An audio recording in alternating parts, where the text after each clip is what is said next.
contigo.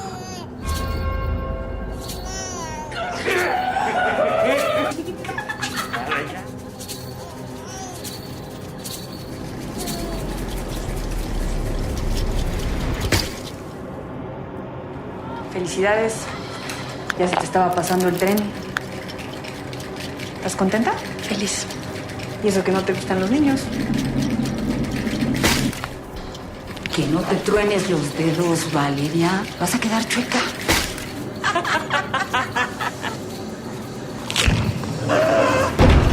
Lo que te está pasando es de lo más normal. Cuando uno se convierte en mamá, siente que se está partiendo en dos.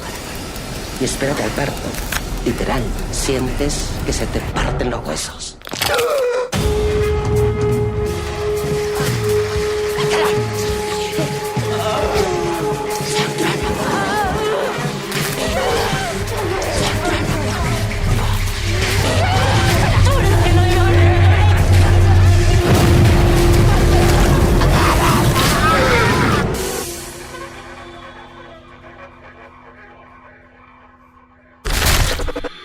Hello, everybody, and welcome to the latest episode of Fresh Cuts. This is Mike. Joining me as always, it's Mr. Venom. What's up, Venom? How goes it? Bienvenidos a todos los madres. And for those who don't speak Spanish, that is greetings and salutations to all the expectant mothers. I'm doing pretty well, Mike. How the hell you doing? I am doing well, except for the fact that I got to report to jury duty tomorrow. So I got to do my civic duty. What are you gonna say? All right, what are you gonna do? Hey, it gets you out of the house. Stop complaining. What's crazy is I just served on a jury last year, and usually that means you won't get it for like a while, but I got one the very next year, so we'll see. Luck of the draw. Yep. All right. Also with us, as always, it's Don and Ellie. How goes it, Don? Yeah, what's going on? Always happy to be here. All right. Well, if Venom's greeting didn't tip you off, maybe the fact that this just Shutter will help the clues for what we did this episode. It's Huesera The Bone Woman. This one had some white buzz. boy, say it right. Yes. Well, why don't you demonstrate how to say it for me? Go ahead. It's Huesera. Not Hugh. Huesera. Okay. There you go. All right. So, yeah, this one it's been getting a little bit of buzz for a while out of festivals, and it had a very, very limited release that earlier in the year. I know I didn't get screenings for, so we probably then if possible, but we just couldn't make it happen. Also, I would say this is probably the second episode in a row that it would have been nice to get a female on here to get some perspective, especially like in mine or Venom's kind of age group, preferably childless, because that's kind of like some of the themes we'll be dealing with this movie. I know we said this, similar things for Clock. This one I actually kind of did put the word out like a few days ago.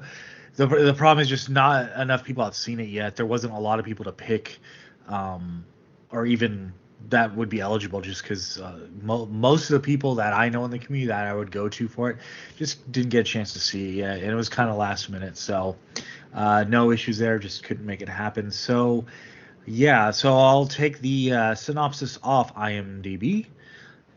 Let's see, where is it? It's on IMDb. Yeah, there it is. Valerie, or how would Valeria? Valeria. Valeria dreamed about becoming a mother. After learning that she's pregnant, she expects to feel happy, yet something's off. What is that something? We'll probably discuss a lot about that in a little bit. But first, let's get our general thoughts on the movie. So, Venom, what did you think? This is an odd movie because it is a Spanish horror film from Mexico, something that I generally tend to gravitate towards. But I guess maybe because I saw this after Clock, I have some Clock vibes throughout. Now, there are similarities. They're not the same story by any stretch. There are some very obvious similarities, but there's some major differences too. So I kind of do wish I would have watched this earlier in the year during its short theatrical run, but didn't get a chance to see it. Or should I say, I decided to wait until the Shudder release, figuring that's when we would review it. Overall, this movie is beautifully made. It's a gorgeous film. There's some beautiful iconography in this film, some amazing cinematography, and this is a first-time feature-length director. This is Michelle Garza Cervera's directorial debut as far as feature-length stuff goes. She's done a lot of shorts and music videos and stuff like that. But so for a debut, it is definitely impressive. It's a beautiful-looking film. There are some great themes throughout, themes of postpartum depression, female body autonomy, a lot of the same stuff that we saw in Clock. This one, I think, is a little bit more effective with its horror elements. Some of the scenes are actually legitimately creepy. Unfortunately for me, most of that creepiness is early in the film. It's in the first act, maybe up to like the halfway point. Once we get to the halfway point, the quote-unquote hallucinations turn less horrifying, like supernatural horrifying, and more real-world horrifying, which, might actually work for a lot of people. But the fact that this starts out as a kind of a supernatural story, but then turns into something else once we get to the end. Really, it's just more the story of a woman finding herself, gaining her independence, and gaining the bravery to make her own choices and not let her husband and her family make decisions for her. So in that aspect, the film is a triumph. It's an absolute success. But I definitely found myself losing interest towards the middle to second half of the film. Valeria herself is, she's supposed to be our sympathetic character, but then she goes and makes decisions that makes me not like her very much, so that by the third act, I almost don't care. I don't care might be a stretch, because I do mildly care, but I care about as much as I did at the end of Clock, which, says a lot, because we all kind of gave it a kind of a lukewarm review. I heard some great things about this one. I was really looking forward to it. And maybe because I heard a little bit of hype, maybe that affected my viewing of it. As I said, seeing Clock 2 weeks before this may have also affected my viewing of it. So overall, it's a beautiful film, really well made, good score, good cinematography. I mean, the filmmaking is spot on. The storytelling kind of loses me at the end, and I actually had to sleep on the ending to come up with an interpretation of what I think happened. After sleeping on it for a night, and then kind of realizing the gravity of the very final scene of the film, I start to understand it a little bit more, or at least, like I said, I'm coming up with my own interpretation. So overall, I'm going to say, this is an above average, supernatural, thriller. It's hard to even call it horror. This could be another, unreliable narrator situation, all of this happening in her head type thing, blah, blah, blah. Ultimately, I thought the witches would be a lot bigger part of the film. And that was also a mild disappointment for me, that the witches are really only in it for like one scene. And the brujeria, if you will, or witchcraft in Spanish, that they practice in the film it's kind of lackluster. So I don't know. Overall, I like the film. I did not love it. I was, like I said, maybe I had my expectations were a little bit too high, but still a very watchable film, incredibly well made, and I would still recommend it.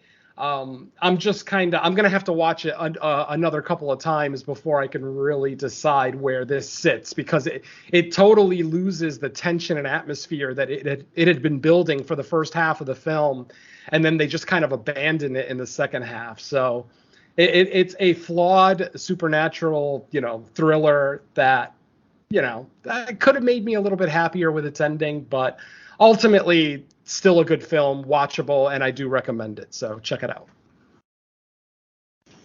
All right. So I'll swing it right over to Dawn. What are your thoughts on the movie? Yeah, I've been praising this one for a while. I caught it earlier in the year. I did catch its early screening releases and was able to get a early screener for it. And ever since then, I've always said this is my favorite film of the year, and it hasn't really changed. I love everything about this. Well, not everything, but I love like 95% of what it does. I do agree with some of what Venom says, and that's where my 5% kind of falls in, because I do agree. Valeria is kind of an idiot the longer this goes on. Some of that could probably be pregnancy brain, although not being of that gender, kind of like with Clock, I do want to reserve a little bit of that for somebody that's gone through that, which unfortunately the three of us can't really lay claim to being. Um, I mean, he is spot on. Not having a woman on board kind of, yeah, I don't want to say ruin the experience, but I do want to say that the three of us are males. We don't really have much experience with prenatal or pregnancy or whatever term you want to use. We don't really have much experience in that, so I do want to say that there is some that you can probably say aren't really related to pregnancy brain, but then I can always also say, well, it's just pregnancy brain. So some of some of those circumstances I can write off, some can't, but again, that's personal interpretation of everything. But yeah, I do agree. I do like the story here. I do like the setup with we get to know her, we get to know everything about what motherhood means to her. We do get a smattering of supernatural sequences that are kind of creepy and unnerving, and it kind of plays along with the setup really well. Some of the stuff is less intense the longer it goes on, which is a little weird, but I do like the final act. I do like some of the imagery that goes on with the witches in the woods, and the titular specter itself, whatever supernatural being this is. I do think that some of that stuff is terrifying enough. A lot of this is again, not necessarily for a man to speak of. Some of the sequences that go on there, but yeah, overall I do really like a lot of what it does. I do think that there's some great stuff here, even if none of it is personally identifiable for a man. I do think that there is some validity in what Venom says. Maybe Clock, and then Huesera is a kind of a odd follow up, but overall, I still think this is at the present time, this is still my favorite film of the year. So I don't know if that speaks of anything, but yeah, this is very, very, very high on my list. Will easily be on my top 10 of the year, and we'll probably still have a high place when we finally do our thing at the end of the year. But yeah, overall, really good stuff, and has a lot to like. So I guess that's all for me. All right. Well, color me shocked, but I'm actually with Don on this one. I really like this movie. And, watching it back to back with Clock, to me, that just, I almost had the opposite effect, because for me, it just made me think that Clock was a little lesser, and this just is better. Because I think Venom brought it up. Both movies deal with a similar theme, not quite 100% the same, and the main characters are coming at a similar issue with different angles on like what exactly they're going through. But I just thought this one was really well done. I thought what they did do with the scares were effective. Now I was able to watch it twice. After the first watch, I had to look up like kind of the lore of like the Bone Woman, like that myth and all that, to see for myself, like the details about it, how it was kind of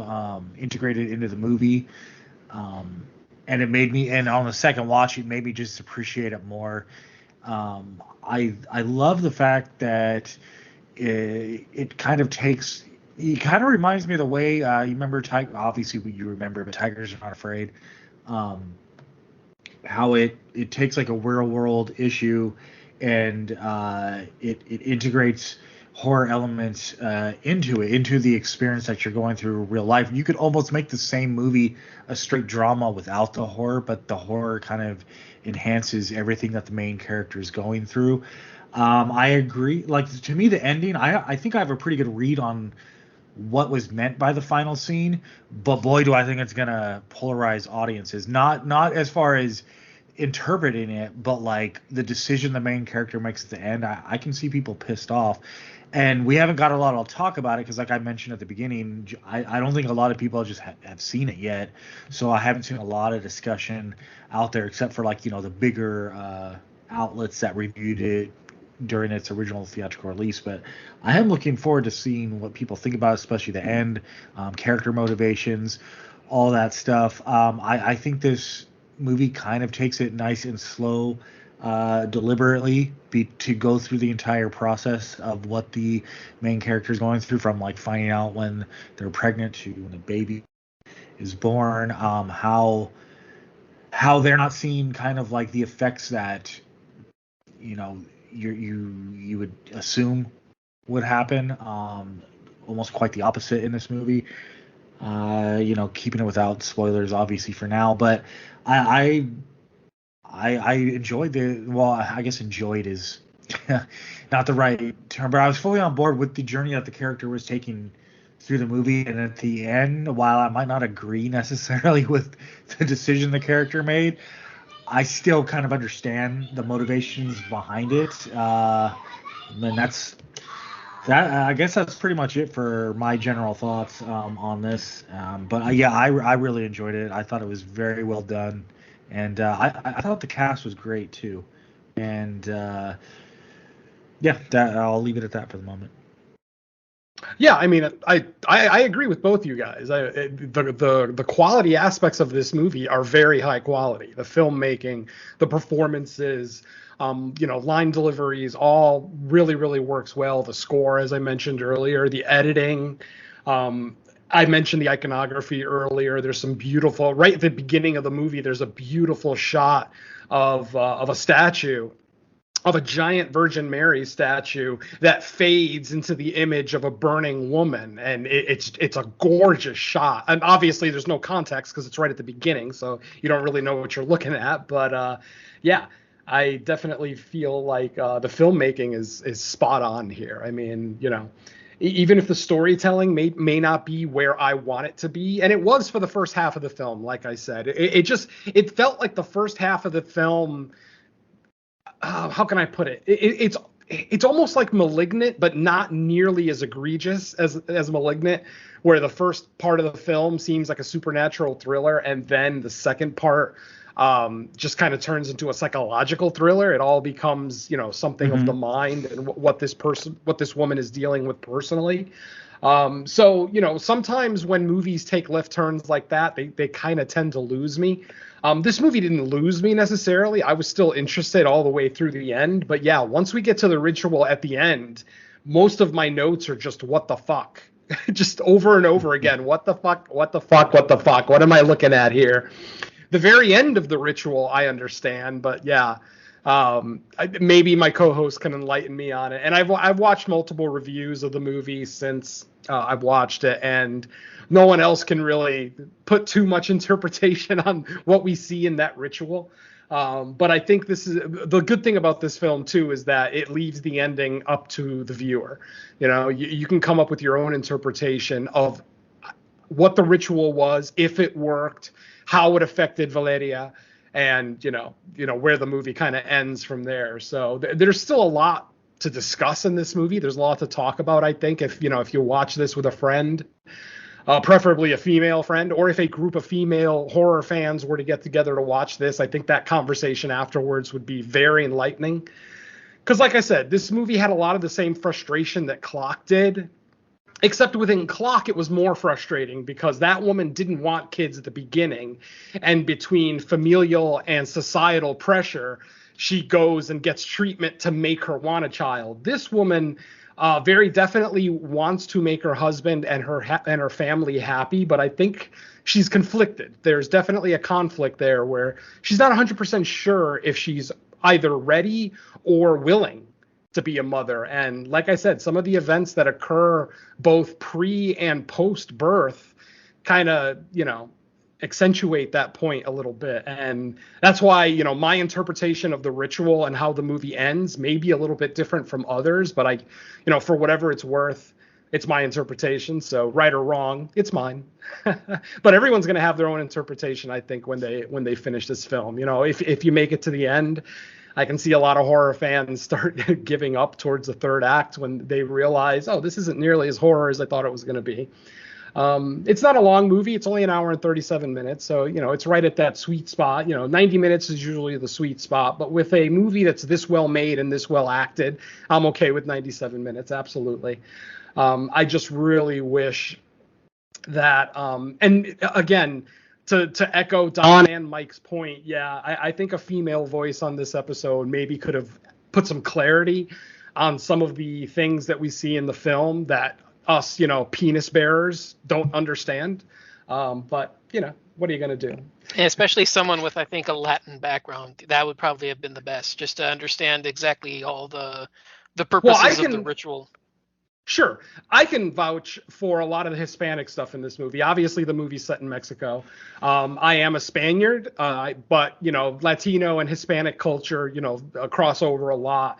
So, yeah, the pressure of a female to have a child in a Hispanic family is heavy. I mean, to the point where a female that doesn't have a child, a Hispanic female or Latina female that doesn't have a child, is looked at as almost like a failure. Like she didn't do the one thing that God put her on this planet to do, which is procreate. I think that's such a, you know, especially in 2023, it's such a shitty attitude. But again, it is very existent in the Latin and Hispanic community. So I can definitely vouch for that. I've seen it in person. Like I've actually seen my own cousins give my wife shit for, you know, for us not having kids, you know, mild shit because they're, you know, since they don't actually share blood.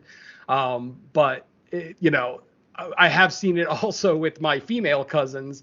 I do have one female cousin who's very independent, never wanted children. And yeah, to watch her own mother talk about how, you know, what are you going to do with all your time? How can you consider your life a success without a child? I mean, to sit there and listen to that shit was heartbreaking for me. I can imagine what the girl being spoken to is feeling when she's hearing these words. So yeah, again, you know, I'm going to bring up Clock a lot because, like I said, both films have a little bit of a frustration level in watching them. This one less so than Clock, but you know, I definitely like where this one went as opposed to Clock.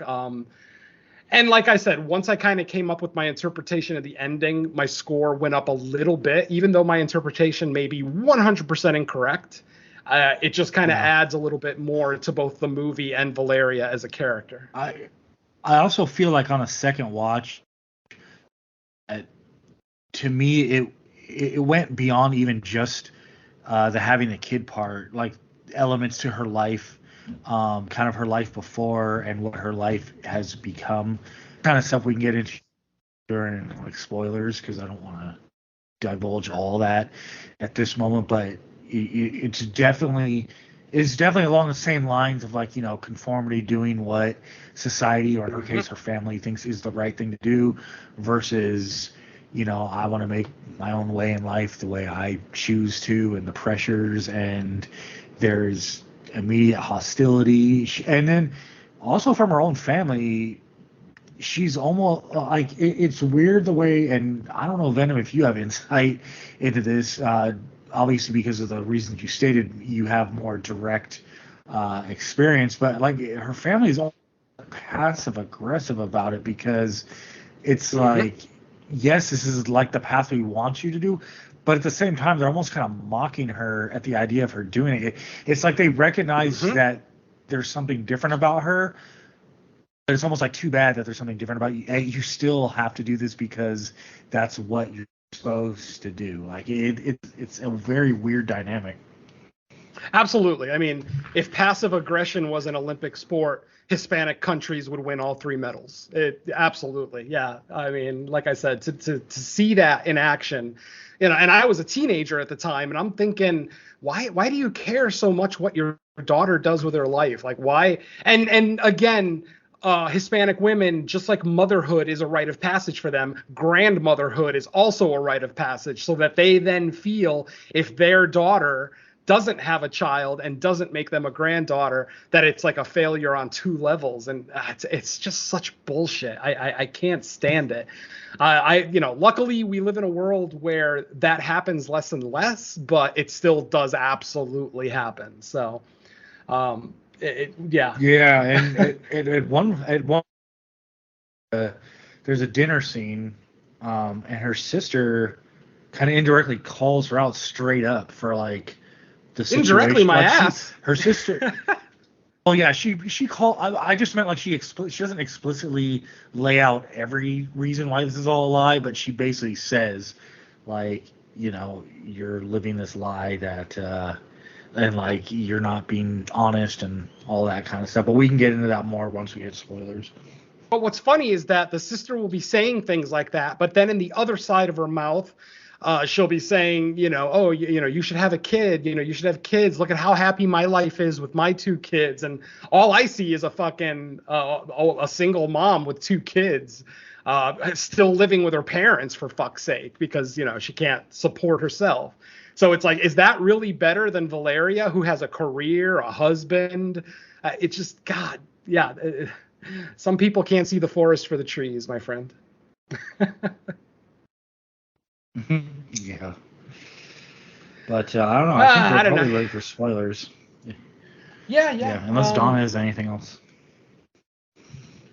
Yeah, no, I'm good. I don't think I have anything left. Cool. All right, so this is your final spoiler warning, folks. We're going to go into our little mini walkthrough of Huesera, The Bone Woman. Our movie opens up with, we meet Valeria. She's with members of her family, and she's on what seems to be almost like a religious pilgrimage, where she's climbing these hundreds of steps to get up to this giant statue in Mexico. As I mentioned earlier, I think it's the Virgin Mary. I'm not a religious guy, so I'm just going to say it's the Virgin Mary. It could be someone else. It could be the patron saint of, whatever. But it's this big, giant gold statue on the side of a mountain. And when the camera pans out, I don't know if it's a drone shot or if they actually had a helicopter or whatever, but this beautiful shot as it pans out, showing the immensity of this statue. And then it fades into an image of a woman in a robe who's on fire. And I just thought it was absolutely brilliant. Beautiful way to start the film. After that, we're introduced to Raul, her husband, who seems to be a good guy throughout the film. He does kind of fall into the skeptical spouse trope that I can't fucking stand. Husbands that don't believe their wives when they tell them that something's happening with them or in their house or whatever the case may be. So yeah, he starts out as a good guy, turns into a trope, and then how the movie ends with him is up to your interpretation. I think most people would consider him a good guy throughout, maybe just skeptical, no big deal. I think he's normal. I think they did a good job avoiding having like the husband be like over the top, because like I think some movies would be handling similar themes. They might be like more overbearing about like wanting to have kids, or or like, this is what I want, this is what we should be doing. And most of his skepticism too, it grows throughout the movie, but it's also because of influences from her family too, like what they're putting in his head as well. So I think they handle it pretty well. Yeah, absolutely. Okay, so after we are introduced to Raul, we then find out that Valeria has finally become pregnant. We see her and Raul kind of celebrate. Throughout the course of the film, we also see that she makes furniture for a living.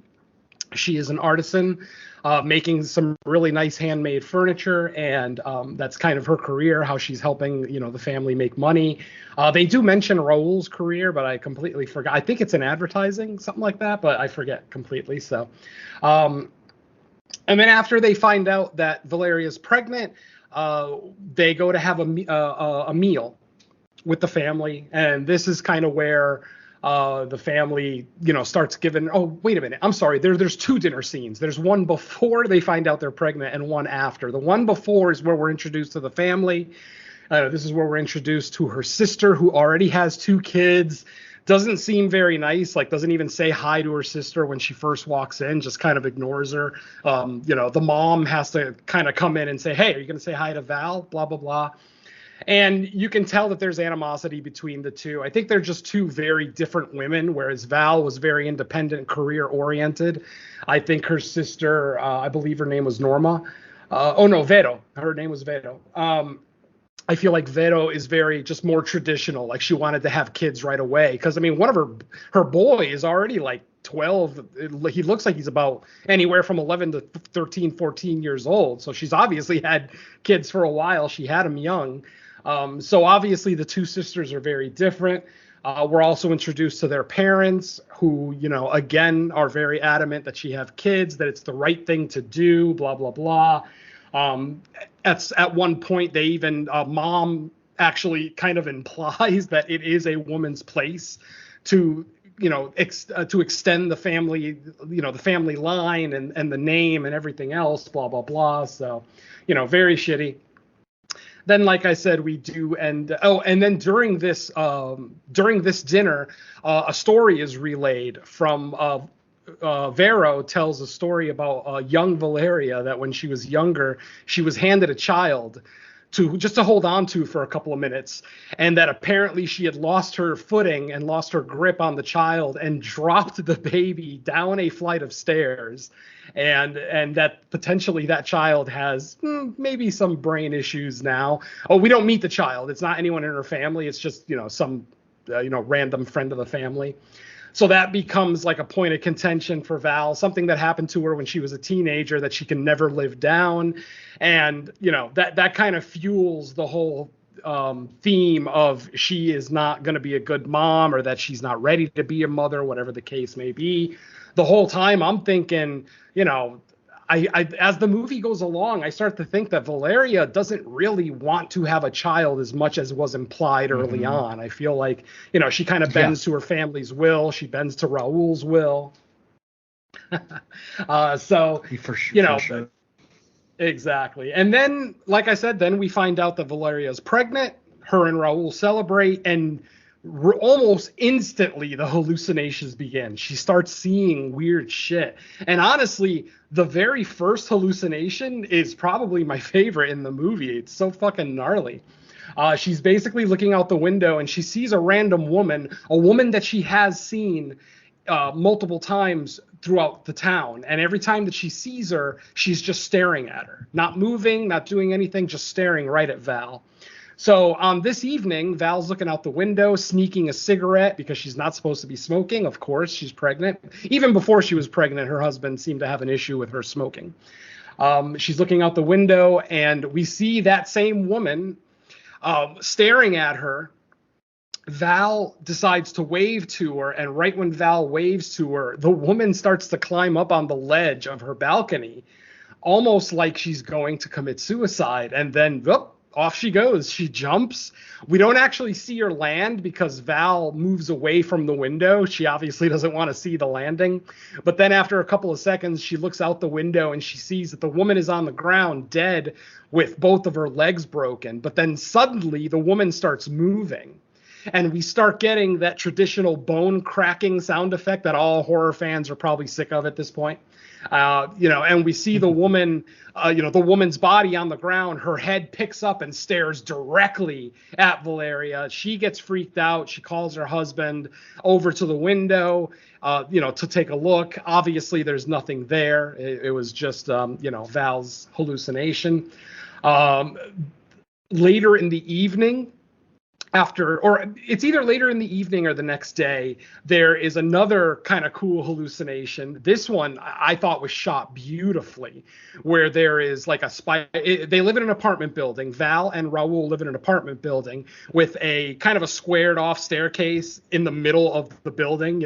We've seen it in countless movies before, where potentially somebody could fall to their death. But what they do is they have the camera on top looking down so that you could see multiple levels at the same time. And what we see is Val go down a flight of stairs away from her door, and then we see the woman who jumped off that building in the earlier hallucination crawl into her apartment and slam her door shut, which of course locks Valeria out of her apartment. She wakes up her husband to get in. She's hysterical because she's convinced that somebody's in her house. Obviously they don't find anything, so Raul just kind of blows it off, and they go back to bed. Now, the hallucinations start to really take a toll on her. Like, she's actually worried that this thing might be after her. At one point, she has a hallucination. You might call it a dream, where this thing that's after her, I guess we could call her the Bone Woman, but I mean, based on the real Mexican legend, there's not a whole lot of similarities in this movie with the Mexican legend, but we'll get to that. I'll go over the legend. I've got it here ready to talk about in a little bit here. But anyway, we get a cool little dream sequence where at the end of the sequence, it seems like the specter breaks her ankle, and she wakes up screaming, thinking that her ankle has been broken, but of course it's not. Everything is fine. At this point, Raul is starting to worry. He's talking about, what if I need to commit her? Is she a danger to the child? Blah, blah, blah. And we actually do see that she does start to become a danger to the child. After she starts having these hallucinations, she stops eating properly. She actually loses weight through the first 2 months of her pregnancy, which, her doctor and husband are both absolutely shocked by. She actually lost weight. And we even see a scene where Raul makes her breakfast, and she takes a bite of it in front of Raul to show that she's eating, but then as soon as he walks out of the room, she spits that bite out and throws away the rest of the omelet. It seems very intentional that she's not eating. She's not eating, and she's smoking. So it's like, at this point in the movie, I'm like, does she actually want to be a mother? This is where the conflict comes in. I feel like this is where her earlier conflicts from before she was pregnant are now manifesting in hallucinations. And that's what this specter is. It almost like it represents, the Valeria that's not ready to be a mother, if you will, or potentially the other one. I'm not sure. Up to interpretation again. Throughout the film, Val cracks her knuckles. Like, literally every time she's talked down to, every time she gets upset, every time she gets scared, anything, she starts cracking her knuckles on her hand, obviously on her hand. She starts cracking her knuckles violently. One of the hallucinations that she ends up having is that she bends one of her fingers all the way back in the wrong direction while, going through one of these cracking knuckles situations, scenarios. So, again, another kind of cool hallucination. Eventually, Valeria starts to worry about the safety of her and her child, so she actually seeks the help of a bruja. And, of course, bruja is Spanish for witch. And as it turns out, her aunt is actually a member of a coven of witches. So the aunt takes her to the I guess the main witch. I mean, they never actually give her a title in the film. And she basically does this little mini ritual where she kind of blesses the child. Doesn't, do anything too crazy, witchcrafty. Just kind of, it just seems like a general chant and, a general blessing for the child. She tells Val, if this didn't work, then there's one other thing that we can do, but it goes into some dark places. And I kind of thought it was cute that line is repeated 3 times in the movie. It goes in dark places. It goes to some dark places. That is the exact line. And I'm like, these women know exactly what they're doing. There's no lying in them. They know exactly what they're fucking doing. So I kind of like that. Unfortunately, let me bring in Octavia at this point.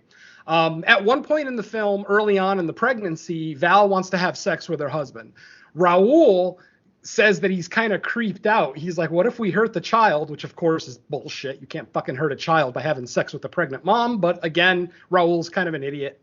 So basically, he's not going to have sex with this woman for 9 months, which is fucking bullshit. I mean, a married couple go 9 months without sex. What the fuck?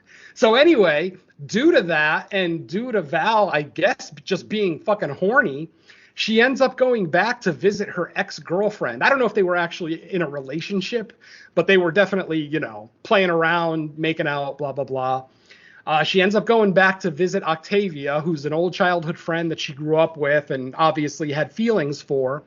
And she ends up fucking Octavia. We end up getting this actually a really good lesbian sex scene that isn't too egregious by any stretch. It's actually fairly tasteful, but it's actually one of the nicer ones I've seen. So bravo there. And of course, the movie's directed by a woman, so it makes sense that it's a nice, tasteful sex scene. Mm-hmm. And this is where she starts talking to Octavia about, her misgivings and, potentially, am I ready to do this? Do I really want to do this? Do I even really want to be with a man? Because obviously, Val used to be with Octavia. So, there's also the nature of sexuality explored a little bit in this movie. Val does end up visiting Octavia multiple times, which is where I start to lose interest because it's like, listen, no kind of pregnancy brain is going to make a woman cheat on her husband. I mean, if anything, a pregnant woman looks at her husband as a fucking knight in shining armor, the man who got her pregnant, unless he's a piece of shit, obviously. But in this situation, she should have spoken up. She should have just said, whoa, you're not going to have sex with me for 9 months? No way, that's not going to happen. But instead, she bites her tongue, as she always does with her family, with her sister, with her friends, everybody. She just kind of bites her tongue and accepts the abuse, which is unfortunate because it's definitely wearing on Val. Eventually, on the second or third time that she visits Octavia for one of these little trysts, she ends up getting into an argument with Octavia because she starts talking about, because Octavia obviously knows that she's married and pregnant with a child and knows that she's cheating on her husband to come here and see her. And obviously Octavia doesn't like to be played with. She's like any other person. She doesn't want to be an option. She wants to be the one person that's a focus for, another person. So it's kind of, Val kind of frustrates her a little bit and she ends up kind of booting her out of the place that they're at. They're at like a little party with a live band playing. And then once again, I don't know if this is her psychosis kind of taking over, but she decides to jump into the mosh pit at a punk show while 9 months pregnant. I repeat, 9 fucking months pregnant. And she jumps into a mosh pit. Now, granted, you can tell she's never been in a mosh pit in her life because she doesn't know what she's doing. She's not like slamming into people. But the point is she eventually gets hit enough and starts hallucinating, people with no faces and, other weird, horrifying hallucinations. And eventually she goes into labor. Yes, my friends, her water breaks right there on the fucking, the mosh pit. She ends up going to the hospital and having the child. She ends up having a girl, a beautiful, healthy baby girl, and takes her home. Unfortunately, the little mind hiccups continue to happen. At one point, Raul has to leave town overnight, and obviously he's kind of fearful of leaving the child alone with Val because of Val's little mental issues recently. And he kind of even asks her, why don't you call your mother, have her stay with us or stay here with you to help take care of you. And Val declines and says, no, I'm fine. That evening, the baby is crying. And the baby is very obviously crying because it's feeding time. But instead of like holding the child and caressing it while she's bottle feeding it or breastfeeding it, she takes this little bottle of milk and just sticks it in the baby's face for like a minute. We don't see if the child actually eats anything. I doubt it because she never stops crying. Eventually, Val goes to bed. Baby is still crying, and you can see her get frustrated, and she finally whips off her blankets and she gets out of bed. You hear her go downstairs or to another part of the apartment, excuse me, and then the baby suddenly stops crying. And instantly, you're just like, oh shit, what did she do with this kid? She ends up falling asleep, and being woken up the next morning, mind you. I don't know how much time has passed, but when the baby stopped crying, it was still dark out. And when she's woken up by the phone call by Raul, the sun is out. So you got to figure it's been at least a few hours. After she gets off the phone with our Raul and realizes that the sun is out and it's morning, she realizes she hasn't heard her baby say anything, and she starts to realize, oh shit, I may have done something in like a hypnotic state or something. I might have endangered my baby. The first place that she looks is outside her apartment window, thinking that she may have potentially thrown her child out the window. She's frantically looking through the house. Finally, she looks in the goddamn refrigerator, and the baby is in there alive and well, not even crying. I'm pretty sure a human baby can't survive that long in a refrigerator. I don't know how much oxygen is in there, but on top of the temperature. But again, we'll leave science out of this one. So she ends up getting the child. The child's okay, no problems, blah, blah, blah. But at this point, Val's finally had it. The hallucinations are getting worse. Now she's actually doing things that are endangering her child. And she goes back to the witches. She goes back to her aunt first and says, the other witch told me that there was one other thing that she could do, but that it was, kind of dark. But I'm thinking I want to do it.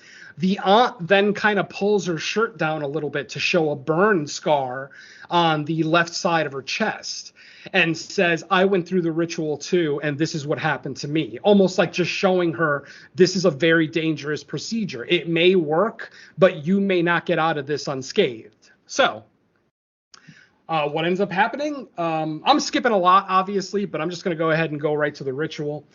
Basically, she ends up going back to the priestess, or did I say priestess? To the witch, to the head witch, and they start the ritual. Again, the ritual starts with some basic chanting. Then the chanting starts getting louder, and we hear the women, speaking Spanish words, blessings and things like that, and protection spells and whatnot. Each of the witches, I believe there's 4 of them at this point, are doing something different. One of them has a bundle of sage, and she's just kind of slamming it at the feet of Val. Another one has like a stick that has like some rocks in it that make like a rattling sound. So she's just sitting there chanting her words and rattling. One of the witches is burning something in the air, blah, blah, blah, blah, blah. And then the hallucination starts. And my friends, this is where the what the fuck part of the movie kind of starts. She's basically walking through the woods. Everything seems normal. And then she comes upon this mound of flesh, basically what looks like a conglomeration of about a dozen people into one living organism, very similar to the end of Evil Dead Rise. I've already referenced that a couple of times, but yeah. It looks like it's some kind of Lovecraftian nightmare of human bodies melded together. But then the bodies start not coming apart, but separating. It turns out they were not an amalgamation of flesh. They were just a bunch of individual bodies just kind of writhing. All of them are naked, though none of them are showing any particular parts. It almost looks like they're Barbie dolls. You know what I mean? Like nothing up top, nothing at the bottom, just kind of straight. They also don't have faces, which I thought was kind of cool. I think that might kind of point to the autonomy, the female body autonomy situation, because there are women and men in this writhing, a weird faceless orgy that we're looking at. And like I said, suddenly the bodies start to separate and they all start crawling towards Val. Val doesn't know what to do before she realizes that she's surrounded. She's completely surrounded by these faceless, body part-less, beings that she's seeing. Suddenly they engulf her. They all jump on her and they start breaking all of her bones. They break her arm. They break both her legs. They break her neck. They just basically break a bunch of bones. And then finally we get the aftermath shot of Val on the ground with all of her bones broken. Her head is twisted the wrong way. Very similar to the opening of It Follows, the girl on the beach who had like her legs bent the wrong way and broken, blah, blah, blah. Kind of similar to that. And then after we see that image of Valerie dead and broken on the ground, we get another kind of hallucination. This time, it harkens back to the burning woman at the beginning of the film. And what we see is Val looking at herself. The mysterious woman in the robe is just another version of her. And she basically, I forget her exact words, but she says something to Val and then suddenly just bursts into flames and starts walking away. After she bursts into flames and finally walks away, Val ends up waking up, coming to from, the hallucination, the ritual, all of it. And the witches are there with her. They have her child there with her. She brought her child to a fucking witchcraft ritual. I don't know, why, but there you go. And I think in the movie she says something like, "I need to protect my daughter from this thing that's haunting me." Obviously, she's not really aware of what this thing is at this point. So like I said, she sees the image of the burning woman walk away. She wakes up, and then her aunt tells her the ritual worked. You are free. You're free of this curse. And then the last thing that we see is she ends up going back home, and it's not the same day. Obviously, some time has passed. And we see her saying goodbye to Raoul and to her newborn child, grabbing a suitcase and leaving. And that's the end of the movie, my friends. She basically just makes the decision to leave. Now, like I said, after sleeping on it, I came up with an interpretation of what actually happens here. And I'm probably completely off base, but here's my interpretation. What I think is that Val was always conflicted about whether she wanted to have a child or not. There was the Val that would be a good mother, nurturing, caring, protective, all of that. But then there's the Val that just... the other one who didn't want to be a mother, who wanted to make furniture, who wanted to be independent, and maybe even wanted to be a lesbian because, she never really makes it all that clear on which way she would rather go. So what I'm thinking is that when they burned the other image of her other self, what I'm thinking is that it gave her the bravery to make the decisions that she wanted to make the whole time. So when she comes out of the ritual, she basically decides, you know what? I don't want a child and I don't want to be married to a man. And basically now she has the bravery to go and tell Raoul and her family, hey, fuck all you. I'm going to do what I want and what I think is right for me. So with that interpretation, it kind of boosted the movie up a little bit for me because, like I said, the hallucinations started pretty much as soon as she found out she was pregnant.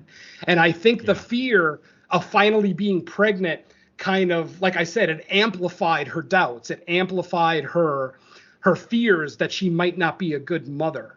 And so the ritual maybe doesn't necessarily get rid of the specter that's been haunting her. It just gives her the bravery to make the decision that she wants to make so that the specter doesn't bother her anymore. So, like I said, that's my interpretation. Yeah, if anything, you can see the curse in this movie was her being cursed to a life that she didn't want.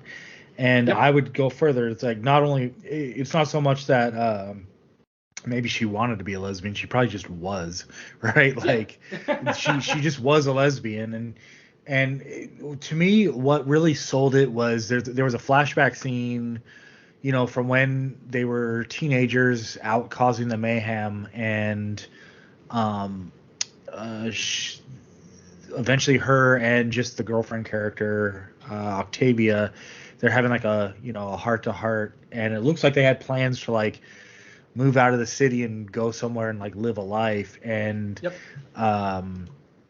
what's the main she backs out at the last minute, and her reasoning, she's like, I can't leave my family, but then two, it's the second thing she kind of says is she's like, well, I'm thinking about enrolling into college because I saw the way my family reacted to my brother going to college. They were so proud of him. They were so happy. And like, keep in mind during the scene, she has a shaved head. She's obviously either in a relationship or of one with Octavia. Punk rock music. They're obviously, they're not like horrible, evil kids. They're just, your typical, out doing things that teenagers do. And it's kind of, she's at that crossroads where like, either I'm going to go all in on living life for me, or it's going to be like a thing that happens to a lot of people when they turn 18, and it's like they feel this pressure I gotta automatically put all this stuff away and go live the life that like my parents, family, society's basically saying you're supposed to do when you grew up. And she made that decision against her better instincts. She chose kind of like the structure of what the family wanted for her over what she truly was and wanted to do with her life. And I think that's part of like where that's part of the curse that was lifted through the movie. And I think like maybe some people watching it would think, oh no, the lifted is going to into like the good mom, when really it's kind of the opposite. Being forced into motherhood, or pressure, I won't say forced, I'll say pressured, pressured into the motherhood structure. That was really the curse, metaphorically speaking, and Yeah. it's the life that she didn't want to be with. And I agree. At the end, I interpret it as she packed up and left. Now, was she leaving and completely abandoning like the child out of her life too? I don't know. I can't go that far because who knows? But she's definitely leaving the marriage. I know that. Yeah, But definitely. yeah, I think you got it pretty much. I think you're pretty spot on with your interpretation. That's pretty much how I felt. What about you, Dom? And then and then with that interpretation, that's the only connected tissue I can find with the legend of the Bone Woman. Let's go over the legend of the Bone Woman. Huesera is a Mexican myth about a woman who collects animal bones, but she specifically treasures lone wolf bones. Obviously, wolves usually run in packs, but this woman, she values lone wolf bones, and she collects them. And what she does is, once she has a complete skeleton, she sings the bones back to life. So at first, when it comes back to life, when the creature comes back to life, it is a wolf, but then it transforms into a woman and basically runs off to live her life. And that's why I like the kind of connection of Val leaving the marriage. She's become a lone wolf. She is the lone wolf. She's one of the creatures that the Bone Woman created. And I feel like the ritual in the movie just released that lone wolf. She's now able, like I said, now she has the bravery to walk away from her husband, to look at a life that's maybe not as set in stone, or, not as safe, if you will, because Octavia is talking about moving up to the mountains and living a life outside of the city, which obviously is going to be a major transition for anybody, who's lived their whole life in a big city, and then suddenly they're living, on a mountainside or whatever. That could have been part of what scared Val off originally, because Octavia's always had this plan. She always wanted to leave the city and, go live in the forest, the mountains. They call it the mountains in the movie. So that's the only real connective tissue I see with the actual legend of the Bone Woman and this movie, is that Val is the lone wolf. She is the entity that the Bone Woman created. And maybe that's what the Spectre in the movie is too. Maybe the Spectre is the Bone Woman that created her, and she's not happy with her life. It's like, hey, I created you to be a lone wolf, to be an independent woman, and here you are bowing to your husband and to your family and to society and everything else. So maybe that's why she was, fucking with her, giving her these horrible hallucinations and whatnot. And that's maybe why the Bone Woman is now gone, because she has become the lone wolf that the Bone Woman wanted her to be. So that's about the best connective tissue I can come up with.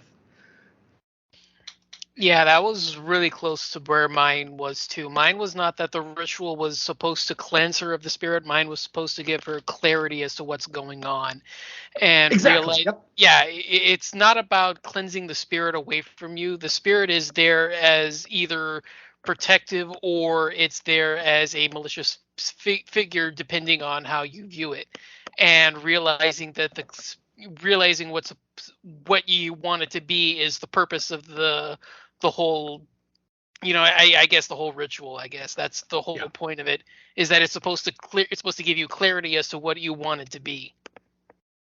Absolutely. I would still be very curious to hear the opinions of, some of our female listeners and horror fans and podcasters who watch this movie. I would love to hear their interpretation of the entire film and then the ritual itself too, and what it kind of meant to Val by the end of the movie.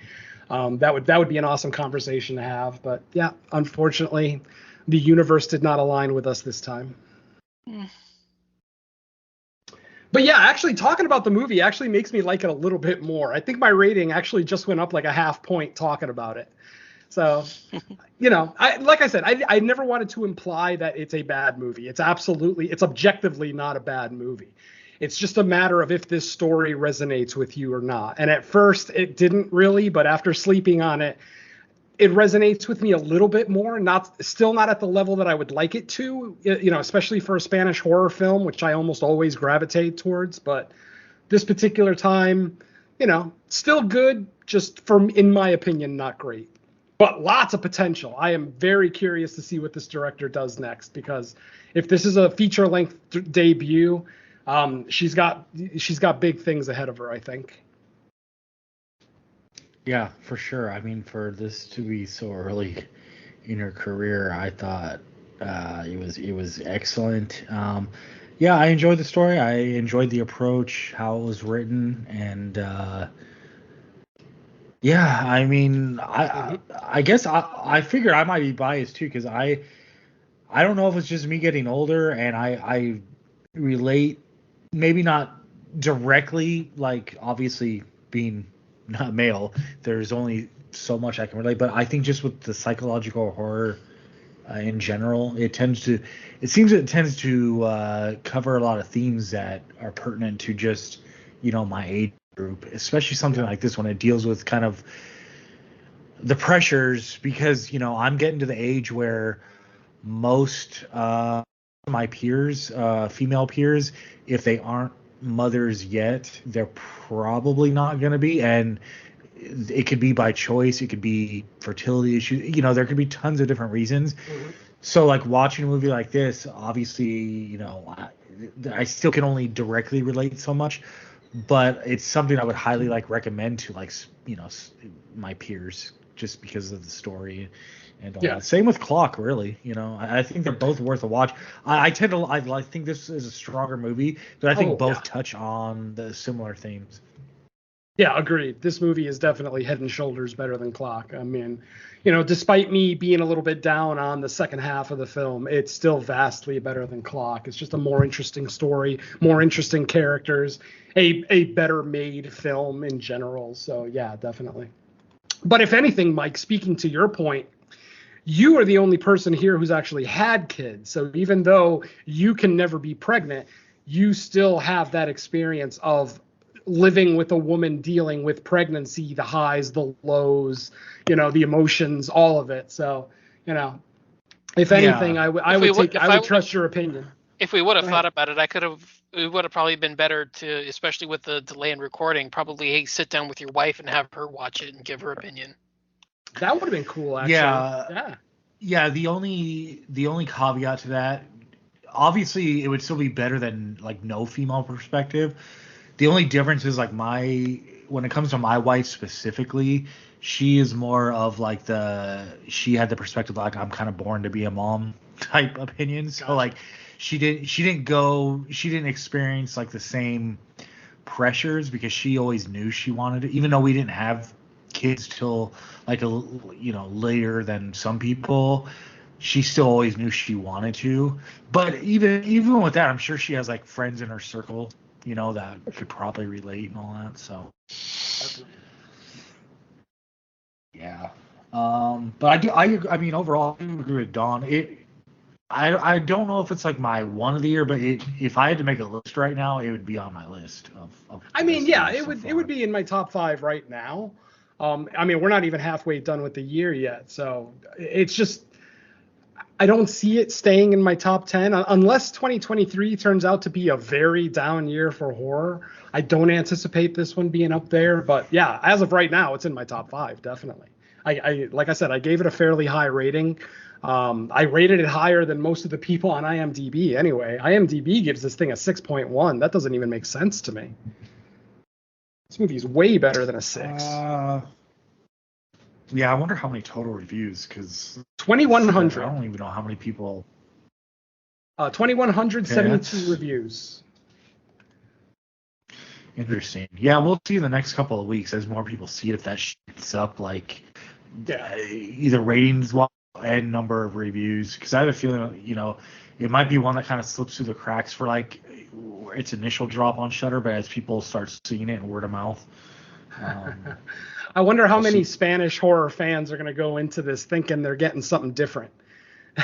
And then halfway through, they're like, wait a minute, this isn't about the Bone Woman. Yeah. All right, cool. Well, that's probably going to do it for our discussion on the Bone Woman then. What was I going to say? Maybe nothing, but let's see see where else we can be heard. So I'll start with Venom. What do you got out there right now? All right, the latest episode of No More Room in Hell presents Creature Comforts, which is episode number 17, is now in the can.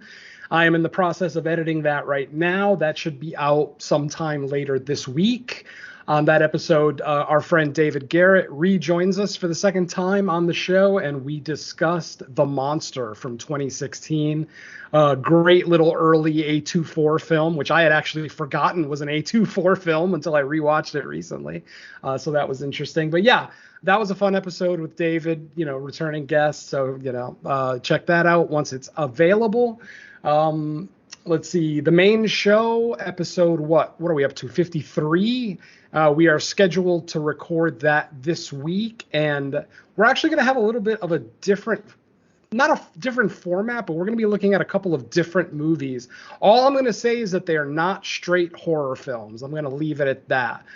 And no, they're not psychological thrillers. But for now, I'll leave it at that until, Derek always likes to make his little announcements on Facebook. So I'll leave that for him. But yeah, that'll get recorded this weekend. Fingers crossed. If everything works out well, hopefully that'll be out a little bit after that. And then we finally do have a date to record the third episode of No More Room in Hell presents The Crystal Lake Gift Shop. We should have another episode of that available right around the end of the month. Still locking down a guest right now, but obviously it's episode 4, so we'll be looking at episode 4 of the Friday the 13th TV series. So check that out when it's available. Guest spots on the return of Kill the Cast, where we had a roundtable of the dead to discuss some of our favorite zombie movies. And I think that's everything I have right now, Mike. All right, Don, how about you? Yeah, as mentioned, Creature Comforts is recorded, should be available soon. That was a fun time. Wish the movie would have been better, but we'll let that comment be evaluated further on the show proper when that gets released. Several guest spots. I have recorded with Stu World Order. That was a look at Red 2. And on The Road to Nowhere, where I talked about several Lucio Fulci films. Both of those are, I don't know when they're recorded. They've been recorded for almost a month now, so I don't know when the timeline is for those. There's a guest spot that's scheduled, but I don't have confirmation on when that's going to be recorded yet, which will be on the DVD Infatuation podcast, where we will be looking at the topic is just 6 movies you haven't seen, but I'm going to turn it into 6 films from genres that will define who I am as a movie viewer. So that should be a lot of fun. I'm looking forward to finally getting that locked down and discussed. And finally, on my main show, the Horror Countdown, one of my favorite episodes is finally released. I'm joined by our boss, Phil, and we looked at our 10 favorite Alfred Hitchcock movies. So it's a fun time because I've very rarely, if ever, discussed my early filmmaking introduction to the genre through him. So that was always a little highlight of my past that I've never really had a chance to talk about, and finally got to do it. So that was an absolute blast. And I mean, it's Phil, so we all know we all know how much fun he is to hang out with and talk shit about movies with. So, yeah, that was a blast, and I'm finally glad that is available now. Yeah, I guess I'm just waiting on for the new releases to come out, and when my DVD Infatuation show is going to record. But yeah, I guess that's all for me. That show ought to be awesome. I fucking love Hitchcock. I've said it before. He's like a top 3 director for me. He's probably right around, Guillermo del Toro will always be my favorite director. John Carpenter will always be my favorite horror director. And then it's Hitchcock, the master of suspense. And a lot of what I like from Hitchcock isn't even his ultra popular stuff. Psycho and the Birds, those are all great. But check out stuff like Marnie and Rope, some of his less celebrated films. They're Rope is great. Rope is a fantastic. I love I Rope, love Rope is actually my favorite Hitchcock movie.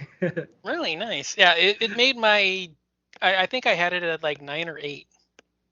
Just because it's such a weird, Yeah. not very Hitchcock movie. You know what I mean? And the fact that it's supposed to look like it's one long shot, even though there are a few cuts in the film. I think the whole movie is 6 reels. So, there's only 5 cuts in the whole movie. So that brilliant filmmaking. Yeah, I'm a big fan of that one. Vertigo got a lot of love. Strangers on a Train got a lot of love. Rear Window got a lot of love. The Man Who Knew Too Much. Oh, of course. Yeah. I think the most obscure one we went with was Shadow of a Doubt. Ooh, that's different. I don't know if that'd be in my top 10, but I do like it. Yeah, like I said, that's kind of like I don't know like the full scope of where that one lies, but I think that one was probably like the most obscure one we brought up, and we both actually had it on the same exact tier listing. So awesome. Yeah, that one was kind of cool where we got to pull that one out of the hat at the same time. So yeah. Nice. So I mean, that should probably tell you where we both lie on that one. But yeah, Hitchcock was a fun time, and like I said, he's been one of the most overlooked facets of my youth that I've never really talked about. So finally getting a chance to do a full-on deep dive with him was a lot of fun. All right. As far as I go, just the main show that's out. We are scheduled currently to be recording episode 53, and then I actually am scheduled for a guest spot on a show, but because you know how those things goes, I'd rather just announce it after it's recorded so I know for sure it happens. So if all goes well, by the next episode of Fresh Cuts, I'll mention what it was and what we did and all that kind of good stuff. I guess the only thing left we're gonna have to go VOD again. Yep. I think. Is that correct? Because yes, sir. Yeah, we're in a little bit of a dry spell as far as theatrical releases. So, if there's options, we'll keep our eyes open to see if there's any bigger releases on VOD coming up this week. But we'll definitely have something for you in another week's time. That said, though, thanks everybody for listening. We're going to get out of here, so let's say bye to our listeners. Later. Nos vemos ahorita, mi amigos. Peace.